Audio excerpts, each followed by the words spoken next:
Well, hello again. Thank you for joining me for another episode of The Texting.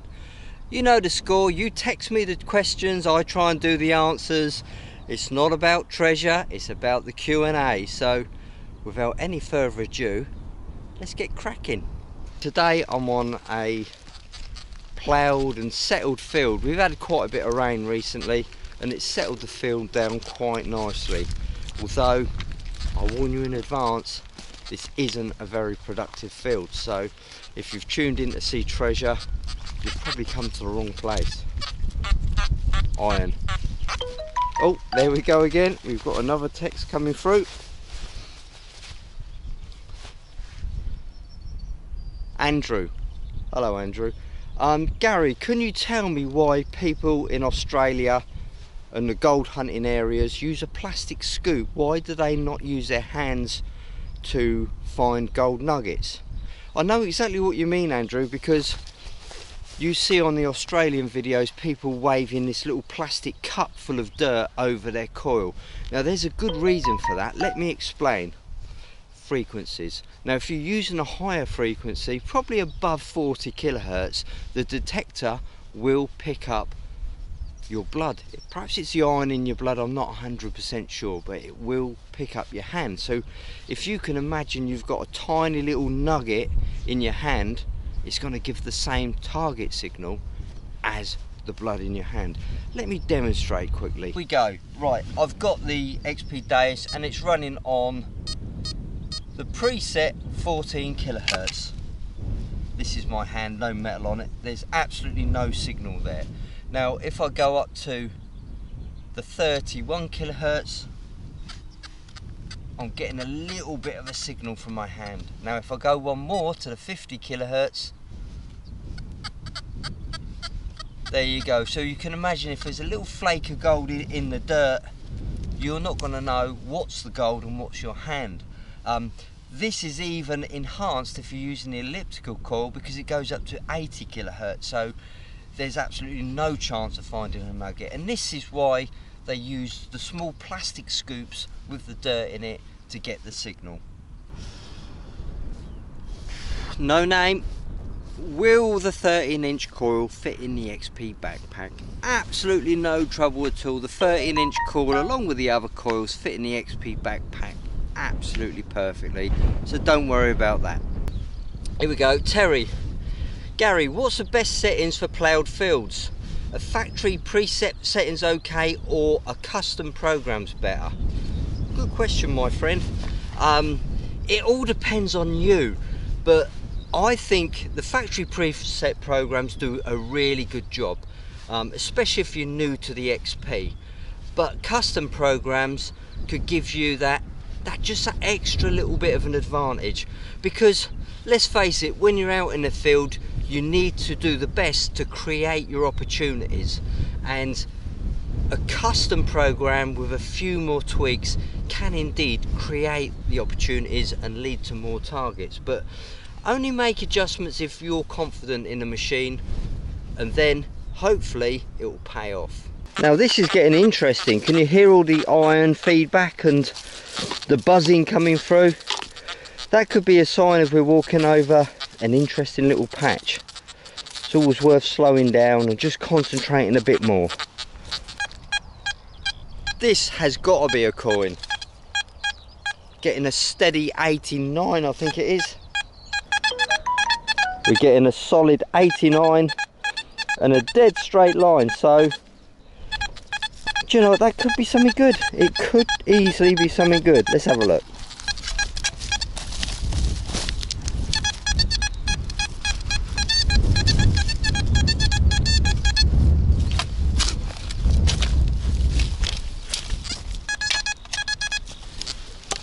Wasn't that deep.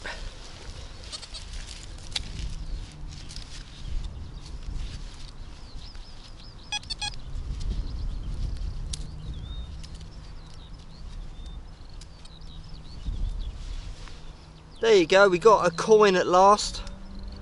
No idea what it is. Victorian, Georgian, who knows.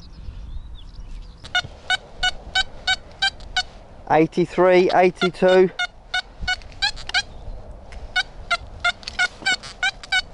Nice solid sound there. Look at the line. I wonder if it's another one of those copper coins, another one of those pennies. No, we're going to have to have a look.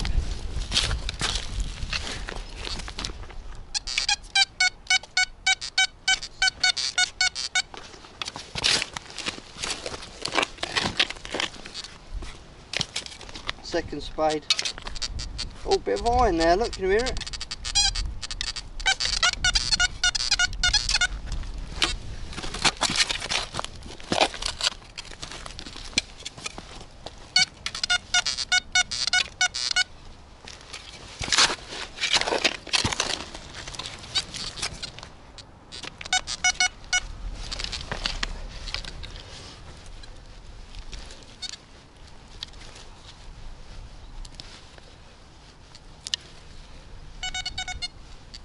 Oh, it's out, I threw it away.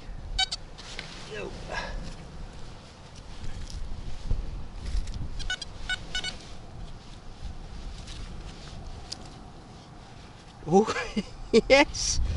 There you go, there you go. Hammered coin.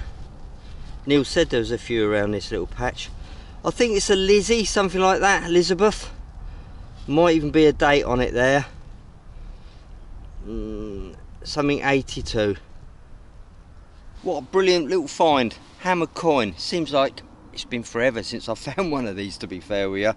But they do come along if you just keep your head down. It's just meters over time, isn't it, really? The more you're out there swinging, the more you're going to find. But I'm really pleased with that. Just trying to get that date off it. No, I can't quite see the date. But still a welcome find. Really enjoyed that. Still using the hot program, by the way.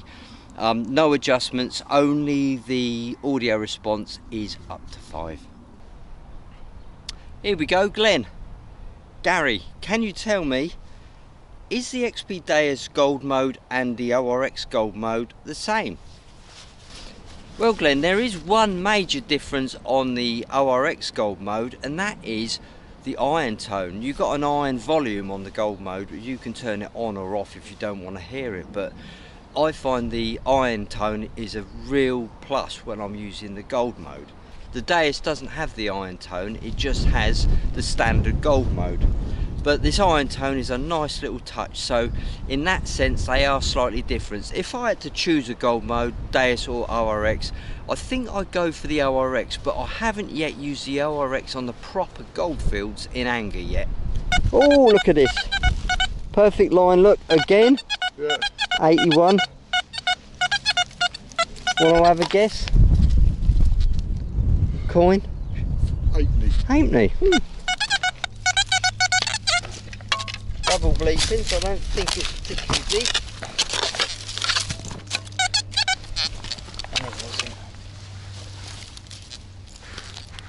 Here we go, in this clump somewhere.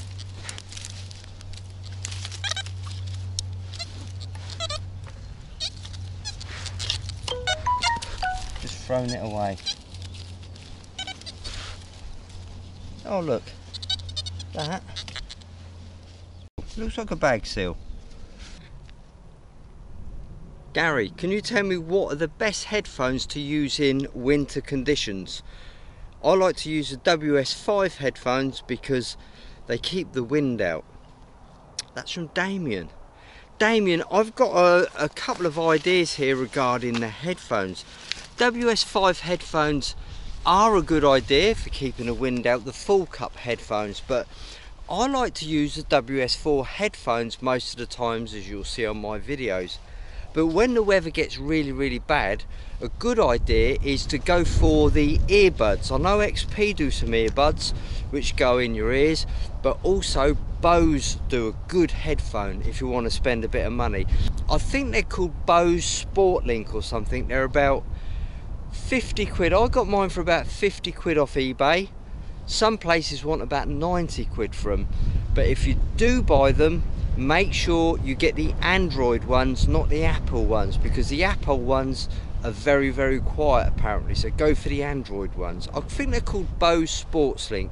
Now they go in your ears like an earbud, but they've also got a little bit of gel what keeps them in there, and then you can pull your hat or your hood up without any problem. Now the reason why I recommend these sports headphones, well, it wasn't my idea actually. It was a friend of mine, Jerry Giles, phoned me up and said, Gaz, you've got to try these headphones. So I trust his word. I went out and bought them, and they sound absolutely fantastic on the dais, although they're a little bit expensive. But the only thing I've got against earbuds is if you wear them for any length of time or in the hot weather, you can get ear infections, and I'm a little bit worried about getting ear infections. Apparently the better ones allow your ears to breathe, but I'm not convinced. So short spells, 2-3 hours in the field, earbuds I think are a good thing, but have a break, let your ears breathe, and just look after yourself really. So rather than the WS5 headphones in the winter conditions, I tend to go even smaller and go for the earbuds. Sorry I went on a bit there. Oh, I didn't answer that text, did I? TJ, Gary, how do I win an XP Gold Club hat? Okay, here we go. Now, the XP Gold Club is for the XP Facebook group. So what you need to do is send in a picture or good quality pictures of your gold find. One of the pictures must include you with your XP Deus, ORX, or any XP detector to be fair. Send it in to me, Gary at xpmetaldetectors.com, and then if the pictures qualify and they go on our Facebook page, I will then contact you via email and get your postal details and send the Gold Club hats out. Now, you can't buy these caps, they're made in limited numbers and they're just for gold finds. So give us a little bit of a story as well with your gold find. What machine, what settings you were using, what were the conditions like, what was the signal like. So, you know, just try and interact a little bit so we've got something to put on our Facebook group. Here's another one of those shaky little squeaky ones. Have a listen.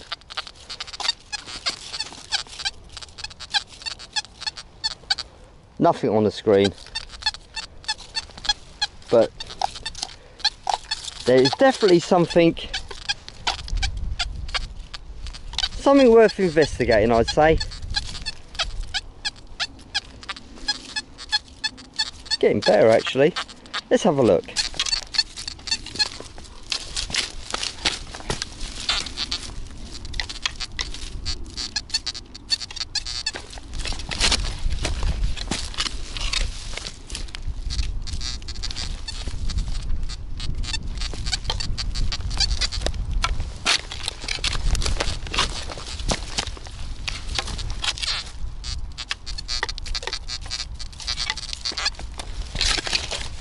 It's disappeared. Maybe I've moved it to the bottom of the hole or something, so I'm going to just keep going. Lots of iron buzzing around in there. I'm not going to give up on this one. I'm going to just keep going for a bit longer.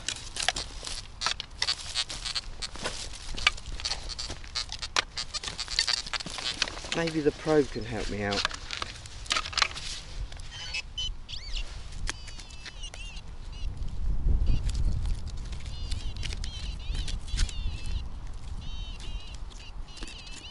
Something there. Could be some more iron, I don't know.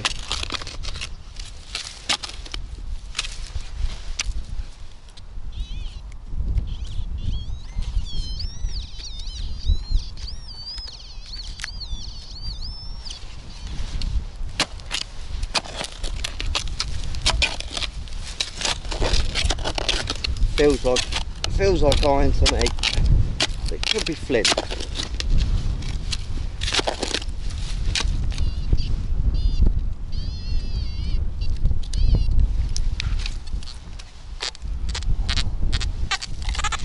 There, I've got it out.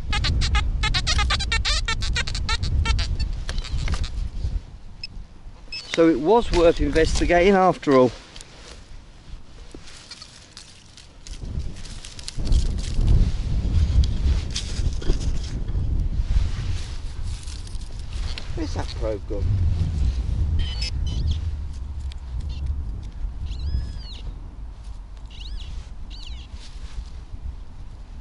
Nope. Oh, it's in my hand, look. It is in my hand.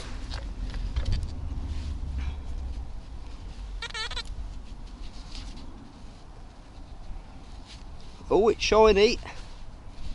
Oh, look at that. Look at that. Perhaps a piece of a... Nah, it's not a zip. It's hinged, but it's certainly got like a shiny side to it. But to be fair with you, I don't really care what it is. The fact is, I turned that really fluffy, squeaky signal into something worth digging. That could have been anything, but at least I know I'm working my days on the edge. And this is where a lot of people say, well, what do deep targets sound like?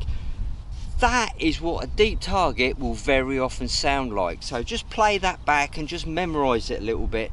Okay, it was a small target, but if you imagine a coin at about 13-14 inches deep, that's quite possibly what it will sound like. Kind of depends on how much iron's around it and what the soil conditions are like, obviously, but just bear those little tickle signals in mind, because they're always worth having a look at. Once again, guys, I have run out of time. Thank you very much for sending in your texts. I really appreciate you contributing to the videos. Usual thing, thumbs up, subscribe, put your comments below if you've got any thoughts, and I'll see you on the next Detextin video.